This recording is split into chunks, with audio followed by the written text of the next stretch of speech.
নমস্কার, তোমাদের সবাইকে সানা স্মাইল এডুকেশন সেন্টারে স্বাগত জানিয়ে আজকের ক্লাসটি শুরু করছি। আজকে তোমাদের সঙ্গে আলোচনা করব তোমরা যারা অষ্টম শ্রেণীর তৃতীয় পর্যায়ক্রমিক মূল্যায়ন পরীক্ষা দেবে তোমাদের জন্য রায় ও মার্টিন প্রশ্নবিচিত্র থেকে আজকে সমাধান করব অষ্টম শ্রেণীর ভূগোল বিষয়ে মধ্যশিক্ষা পর্ষদ প্রদত্ত নমুনা প্রশ্নপত্র তার সেটটি। চলো দেরি না করে মূল বিষয়ে যাওয়া যাক। প্রথমে আমরা দেখব তোমাদের তৃতীয় পর্যায়ক্রমিক মূল্যায়ন কত নম্বরে পরীক্ষা হবে আর কোন কোন অধ্যায় থেকে কেমন টাইপের প্রশ্নগুলো থাকবে তোমরা একটু দেখে নাও।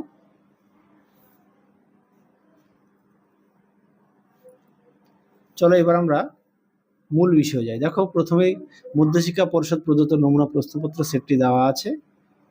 দেখো দুই দাগে সঠিক উত্তরটি নির্বাচন করে লেখো। কি আছে এখন? পশ্চিমবঙ্গের আকাশে দুর্গাপুজোর সময় সাধারণত দেখা যেতে পারে। উত্তরটা লিখবে কিউমুলো নিম্বাস মেঘ, অপশন সি। দিয়ে দেখো উত্তরটা হবে এথেন্সে জানুয়ারিতে। বাড়ির বাইরে যেতে গেলে সাধারণত বর্ষাতি নেওয়ার দরকার নেই। পরবর্তী দেখো তিন দাগের সুন্দরলাল বহুগুণা। উত্তরটা লিখবে চিপকো আন্দোলনের সঙ্গে যুক্ত ছিলেন, অপশন বি। চারে দেখো ভোপালের গ্যাস দুর্ঘটনার প্রাণঘাতী গ্যাসটি ছিল। উত্তরটা লিখবে মিথাইল আইসোসায়ানাইড, অপশন সি। পাঁচে দেখো কোন বাসস্থান নয়। উত্তরটা লিখবে ইয়াকুত, অপশন সি। ছয় দেখো যে তাপমাত্রায় বায়ু সম্পৃক্ত হয় তাকে বলা হয় শিশিরাঙ্ক, অপশন বি। সাথে দেখো ওশিয়ানিয়া মহাদেশটি প্রধানত দক্ষিণ গোলার্ধে অবস্থিত, অপশন সি। আটে দেখো গ্রেট ব্যারিয়ার রিফ প্রশান্ত মহাসাগরে দেখা যায়, অপশন এ। নয় দেখো বেলে পাথর রূপান্তরিত হয়ে তৈরি হয় এমন একটি পাথর, তা হলো কোয়ার্টজাইট, অপশন এ।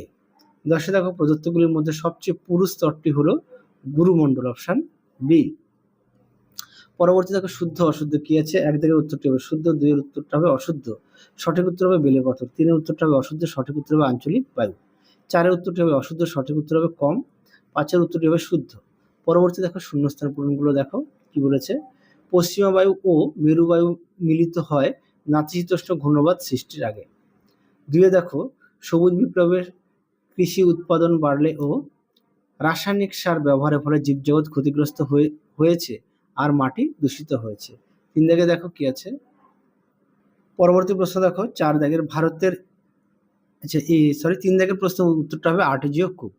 চার দাগে দেখো ভারতের একমাত্র জীবন্ত আগ্নেয়গিরি হলো ব্যারেন দ্বীপ। পাঁচে দেখো সিসমোগ্রাফ যন্ত্রে ভূমিকম্পের সময় যে রেখাচিত্রটি তৈরি হয় তাকে বলা হয় সিসমোগ্রাম।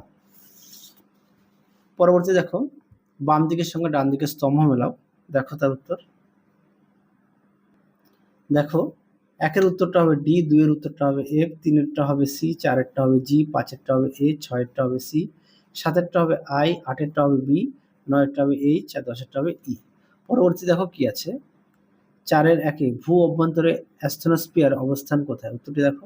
দেখো অনুরূপ প্রশ্নটি উত্তরটি দেখো। প্রতিটা প্রশ্নের পাশে পেজ নাম্বার দেওয়া আছে,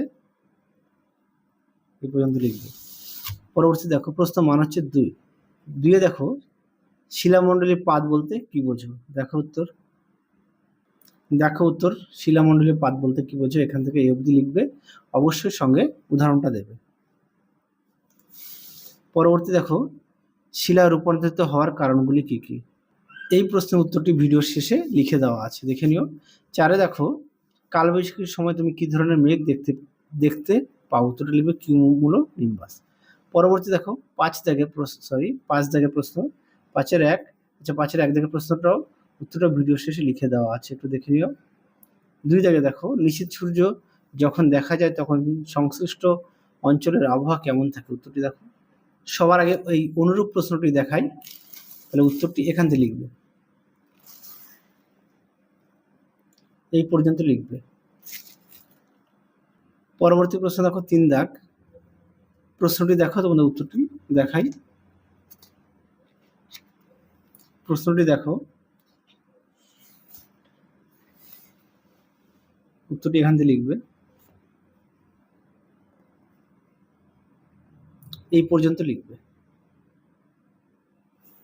পেজ নাম্বারটা দেখে নিও।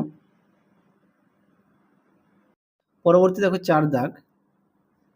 যুক্তি দিয়ে বুঝিয়ে দাও মারডার্লিং এবং ডার্লিং নদীর মধ্যে কোনটি মূল নদী আর কোনটি তার উপনদী। উত্তরটি দেখো। তোমরা পাঠ্য বই থেকে পেয়ে যাবে, পেজ নম্বর হচ্ছে 116, পাঠ্য বই থেকে দেখাচ্ছি এটা। হ্যাঁ, পরবর্তী দেখো 6 দাগ কি আছে দেখো, একে দক্ষিণবঙ্গের মানুষ দক্ষিণের বারান্দা বা জানালাযুক্ত বাড়ি বেশি পছন্দ করেন কেন? এই প্রশ্নের উত্তরটি তোমাদের ভিডিও শেষে লিখে দেওয়া আছে, একটু দেখে নিও। পরবর্তী দেখো, উদাহরণ দিয়ে পরিবেশ দূষণ আর পরিবেশ অবনমনের পার্থক্য বুঝিয়ে দাও। দেখো প্রশ্নের উত্তর। তোমাদের আগের ভিডিওতে সাজেশন দেওয়া আছে, তোমরা যারা এখনো দেখোনি আমাদের প্লে লিস্টে গেলে পেয়ে যাবে। দেখো উত্তরটি।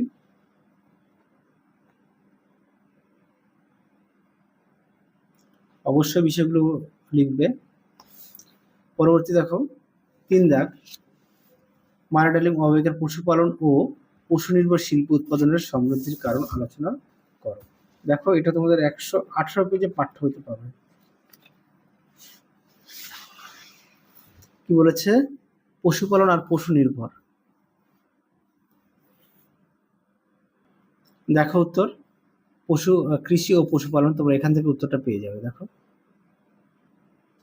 এটা পাঠ্য হইতে পেজ নাম্বার হচ্ছে 117।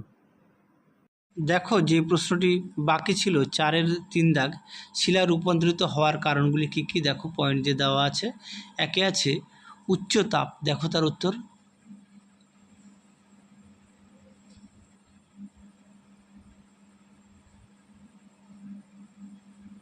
উচ্চচাপ। 3-এ আছে গরম খনিজ সমৃদ্ধ তরল। পরবর্তী দেখো 6-এর 1 দাগে, দক্ষিণবঙ্গের মানুষ দক্ষিণে বারান্দা বা জানালাযুক্ত বাড়ি বেশি পছন্দ করেন কেন? দেখো সুন্দর করে 5টি পয়েন্ট দিয়ে দেওয়া আছে, তোমরা অবশ্যই এভাবে পড়ে নিয়ে লিখবে। আচ্ছা, আরেকটি প্রশ্ন তোমাদের আমি দেখাইনি, 5-এর 1 দাগে, তোমরা পাঠ্য বই থেকে একটু পড়ে নিয়ে চিত্রটি বলেছে। তাহলে চলো আজকের মতো এখানেই সমাপ্ত করছি, আবার দেখা হবে খুব শীঘ্রই তোমাদের পরবর্তী ভিডিওতে। তোমরা সবাই সুস্থ থেকো, ভালো থেকো। আজকের মতো টাটা।